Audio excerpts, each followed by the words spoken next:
I am so excited. Last night I managed to find, well, I found it before last night, but my husband went and picked up, this is a gold spangled Appenzeller Spitzenhaben rooster. I got him 2 chicks and 13 hatching eggs. So that should give me that breed. Originally I didn't plan on doing them, but they've grown on me. And you can see my other Appenzellers right now.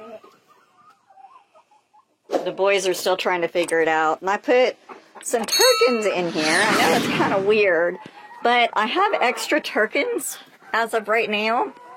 And I really don't want the boys fighting. So I added the Turkins to see,